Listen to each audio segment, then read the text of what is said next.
नमस्कार, आपल्या सर्वांचं स्वागत आहे माझ्या यूट्यूब चॅनलवरती.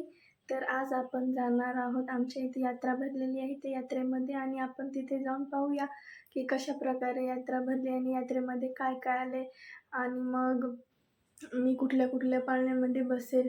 हे सर्व गोष्टी मी तुम्हाला या ब्लॉगमध्ये दाखवणार आहे. तरी सर्वांनी हा ब्लॉग पूर्ण नक्की पहा. चला भेटूया आपण आता डायरेक्ट यात्रेमध्ये. आपण पोचलेलो आहोत यात्रेच्या ठिकाणी आणि हे बघा किती सुंदर असं डेकोरेशन केलेलं आहे बाहेर एंट्रन्सला. आणि इथे जे हे सिक्युरिटी गार्ड बसलेले आहेत तिथून आपल्याला या पायऱ्यावरून आतमध्ये जायचं आहे. आणि मला इथे दिसला हे बघा किती सुंदर पाळणा आणि या पाळण्यावरती लाइटिंगने हे किती सुंदर असं फुलं तयार केलेत. किती छान डिझाईन केले. मला हे खूप आवडलेला होता. ही डिझाईन त्या पाळण्यावरची खूप सुंदर दिसत होतं. आणि मी इथे तिकीट घेतलेलं आहे. 30 रुपयाला एक तिकीट होतं. 2 तिकीट घेतले आणि आपण इथून आता आतमध्ये एंट्री केलेली आहे. आणि हे बघा आतमधून असा नजारा दिसत होता. खूपच छान वाटत होतं मला. आणि हे पहिलं दुकान आपल्याला दिसलं की तिथे होतं की उदानी, गल्ले आणि दिवे, उदबत्ती लावायचं, फ्लावर पॉट, आर्टिफिशियल फ्लावर, ह्या सर्व गोष्टी आपल्याला इथे भेटत होत्या आणि छान होत्या, बघितल्या मी. आणि इकडे जे हे 2 दादा बसलेले ते हवा भरत होते. हे लहान लेकरांचं हे पाण्यामध्ये खेळायचं काहीतरी आहे. आणि हे बघा ते लहान लेकरांचा स्विमिंग पूल त्यांनी तयार केला होता. आता ते सेटअप करत होते सर्व. आणि इथे पण हे उड्या मारायचं लहान लेकरांचं आलेलं होतं. ते पण सेटअपच करत होते. मी खूप लवकर गेले होते त्याच्यामुळं मला या सर्व गोष्टी दिसत होत्या. आणि हे बघा दुसरा स्टोर आपल्याला दिसलं, एक बँगल स्टोर होता. इथे बांगड्या वगैरे होत्या, खूप छान होत्या. पण मला तेवढं जास्त आवडत नाही त्यामुळं मी काही घेतलं नाही, बघितलं फक्त. कपड्याचे पण दुकान आले होते, टॉपचे वगैरे. आणि हे बघा लहान लेकरांच्या खेळायच्या गाड्या गोल गोल फिरायच्या, 4 व्हीलर. आणि हे एक दीदी बसली होती इथे की पूर्ण फुलांचं आर्टिफिशियल फुलांचं दुकान घेऊन. आणि इथे वॉचेस आणि सनग्लासेसचं स्टोर होतं. आणि हे बघा आणखीन हेलिकॉप्टर. लहान लेकरांसाठी खूप ऑप्शन असतात, त्यांची खूप मजा आहे. आणि मला इथे दिसला ड्रॅगन ट्रेन. पण या ड्रॅगन ट्रेनमध्ये मी बसू शकले नाही कारण मी खूप लवकर गेले होते. त्यामुळं हे चालूच झालं नव्हतं. त्याच्यामुळं मला ते बसायलाच भेटलं नाही. आणि हे सर्व लाईटिंग वगैरे मला खूप छान वाटत होते आणि मला आवडत होतं. मी लवकर गेल्यामुळे गर्दी पण नव्हती. त्याचा एक मला फायदा झाला. मला गर्दीत तेवढं जास्त जाऊ वाटत नाही. आणि हे इथे दुसरा मला आणखीन स्टॉल दिसले, हे ज्वेलरीचा वगैरे. खूप सारे jewellery, hair band, hair accessory, पूर्ण हे लेडीजचं सामान. पण मला एवढं काही आवडत नाही त्याच्यामुळे मी काही घेतलं नाही. बांगड्या वगैरे ज्वेलरी मी काही तेवढं जास्त यूज करत नाही.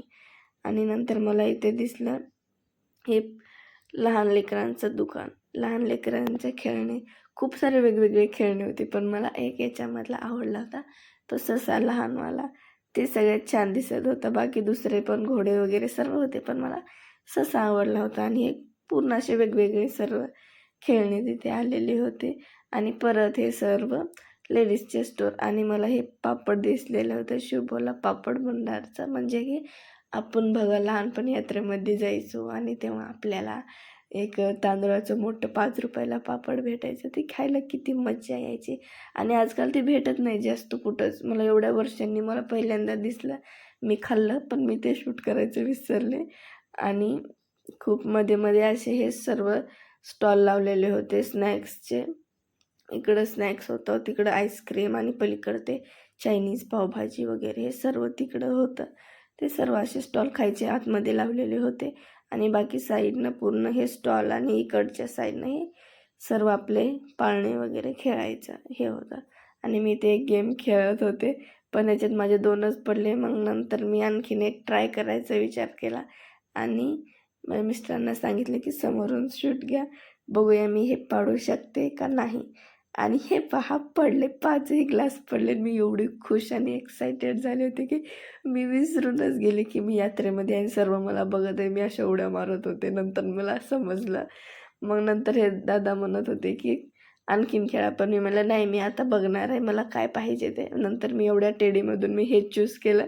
याचं नाव मी छोटू ठेवलं होतं आणि मी गेले मग नंतर आपला हे गनवाला फुगे फोडायचा गेम खेळायला. आणि मी इथलेच फुगे फोडत होते. तुम्ही बघा मी फुगे किती फोडलेत ते. आणि मोस्ट ऑफ मी सर्वच फुगे फोडले. तिथं माझा निशाणा चांगला लागत होता. आणि हे काका मला म्हणत होते की आज तुम्ही लकी आहे, म्हणजे आज दिवस तुमचा चांगला आहे की तुम्ही सर्वच गेम जिंकत आहे. आणि ते जे गेम होता 5 ग्लासवाला, हा तर मोस्ट ऑफ कुणी पाडतच नाही. 5 ग्लास कोणाचे पडतच नाही आणि काही घेऊन जाऊ शकत नाही. पण तुम्ही एवढ्या दिवसांमध्ये एकमेव आहे की हे गेम तुम्ही जिंकले आणि तिथून तुम्ही ते टेडी बेअर घेऊन जात आहे. तुमचा दिवस आज खूप लकी आहे. आणि इथे पण सर्वच फुगे फोडायला लागलेत असं ते सांगत होते माझ्या मिस्टरांना. आणि मला बोलत होते, सर्वांची चर्चा चालू होती. आणि मी इथे लास्टचा फुगा माझा हिरवा फोडायचा आहे असा विचार केला आणि फोडला. बघा तुम्ही, सर्व माझे निशाणे लागले, मी खुश. आणि नंतर मग मी इथे खेळत होते दुसरा गेम. आणि ह्याच्यामध्ये आपल्या नंबरमध्ये हे 5-7 बॉल होते, ते टाकायचे होते आणि मोठा नंबर तयार करायचा होता. आणि त्या नंबरवरती जे काही बक्षीस असेल, आपला लास्टचा नंबर तयार झालेला, ते आपल्याला नंतर भेटणार होतं. मला याच्यामध्ये भेटली आपली साबणदाणी. आणि समोर इथे हे ट्रेन खेळत होती लहान लेकरांची. हे बघा एक आजोबा त्यांच्या नातवाला घेऊन बसले होते आणि ते पण एन्जॉय करत होते. त्याच्यासोबत मला खूप छान वाटलं. बघा त्यांची स्माईल. आणि मी इथून समोर आले तर मी बघते तर काय मला एवढ्या वर्षानंतर दिसला मोदका कुवा. हे मोदका कुवा मी लहानपणी बघितलाय. आता तेवढं जास्त मोदका कुवा कुठे येतच नाही. आणि हे आलेला होता. मी लगेच वरती गेले चढत बघण्यासाठी. आणि हे मला अशा पायऱ्यावरून चढताना खूप भीती वाटत होती, कारण मला त्याच्यात पाय अडकायचं खूप भीती वाटते. मग मी असंच चलत गेले वरती हळूहळू. आणि हे वरून पूर्ण असं बघत होते. आणि हे बघा इकडे हे कार ठेवलेली आहे आणि इथे दार आहे, यातमधून ते येतील नंतर खेळायला. आणि ह्याच्या बघा फळ्या किती कुजून गेलेल्या आहेत, कधीपासूनच्या आहेत काय माहीत, पण याच्यावरतीच ते खेळतात, त्यांची कमाल आहे. आणि आता पब्लिक येत होती थोडे थोडे, एवढे जास्त लोक नव्हते, आत्ताच जत्रा ओपन झाली होती त्याच्यामुळं. आणि मी असं सगळीकडे बघत फिरत होते. आणि हे बघा पूर्ण असं आतमध्ये हे मोदका कुवा. आणि पूर्ण फळ्या एवढ्या काही फिट्ट बसलेल्या नव्हत्या, काय नाही, सगळ्या लूज तुटक्या फुटक्या अशाच फळ्या होत्या. तरी पण हे याच्यावरती स्टंट करणार होते, मला कमाल वाटत होती. आणि नंतर मी इथं असंच बोलत होते, पण मला नंतर समजलं की हे तर माईक बंद पडलेला आहे, म्हणजे माईकची चार्जिंग संपली होती. आणि नंतर इथं हे चालू झाला मोदका कुवा. आणि हे बघा हे दादा कसं स्टंट करत आहे. मला तर एवढ्या वर्षांनी बघून मी एक्सायटेड झाली होती खूप. आणि एवढी पब्लिक पण नव्हती, पण ते काय करणार आता, हे 4 पैशासाठी हे यांचं काम आहे, ते करतात. पण मला सिरियसली मला खूप जास्त वाईट वाटत होतं की किती हे जीवावरचा गेम असा. आणि लोक पण बघा पब्लिक कोणच नाही आहे, 1-2 आहेत, तरी पण त्यांनी हा शो चालू केला होता. आणि 50 रुपये तिकीटमध्ये काय परवडणार आहे. पण बघा पोटासाठी काही पण करावं लागते माणसांना.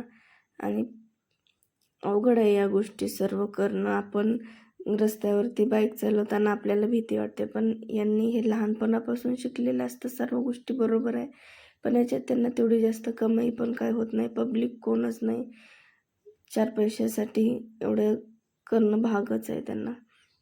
मला ॲक्च्युअलमध्ये मी जेव्हा बघितलं की पब्लिक कोण नाही काय नाही, तरीही एवढं स्टंट करत आहेत का, सर्व गोष्टी पाहून मला खूप वाईट वाटत होतं. पण आणि मला असं वाटत होतं की पब्लिक जास्त येत नाही, त्याच्यामुळेच आजकाल जसं लहानपणी आपल्याला एवढं क्रेज होतं की हे मोदका कुवा आला, चला बघायला मोदका कुवा आला, जी आपली नवीनच म्हणजे एक्साइटमेंट जी असायची वेगळीच, ते नेक्स्ट लेवलच होती. पण आता म्हणून या कारणामुळेच हे सध्या जास्त कुठं दिसत पण नाहीत, येत पण नाहीत, कारण पब्लिक त्या प्रमाणात जात नाही. जेवढं आपण लहान होतो तेव्हा जसं आपण जात होतो, किती पब्लिक असायची, आपल्याला एवढं वेटिंगला थांबावं लागायचं हे शो बघण्यासाठी.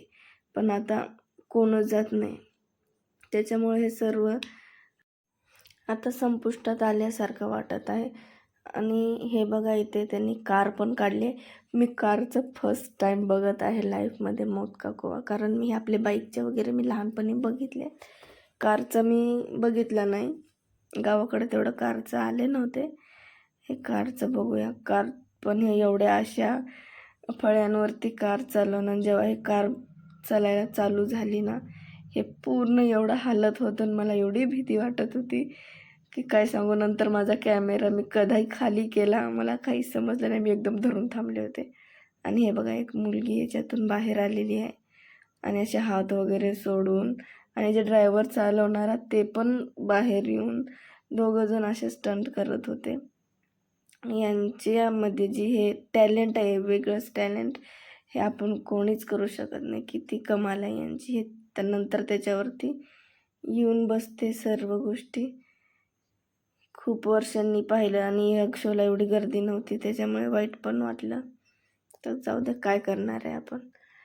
नंतर आता मी येऊन बसले इथे ब्रेक डान्समध्ये. माझ्या आवडत्या, मला ब्रेक डान्स खूप छान आवडतो. म्हणजे सर्वात जास्त मला ब्रेक डान्स आवडतो. आणि मी इथं बसले. नंतर ब्रेक डान्स चालू झालेला आहे आणि एक एक एक एक येत होते. इथे पण जास्त लोक कोण नव्हतेच. चालू झाला म्हणून मी ओरडत होते. आणि मला खूप आवडतं. मला कंटिन्यू जरी ब्रेक डान्समध्ये 2-3 वेळा लगातार जरी बसवलं तरी मला काही प्रॉब्लेम नाही. पण मी त्या मोठ्या पाळण्यात बसू शकत नाही, मला खूप भीती वाटते. आणि अशा प्रकारे मी यात्रा एन्जॉय केली. तुम्हाला कसा वाटला मित्रांनो व्लॉग, मला नक्कीच कमेंटमध्ये सांगा. आणि आपण भेटू आता पुढच्या व्लॉगमध्ये. आणि माझा आवाज, थोडं तब्येत खराब असल्यामुळे बेकार येता इग्नोर करा.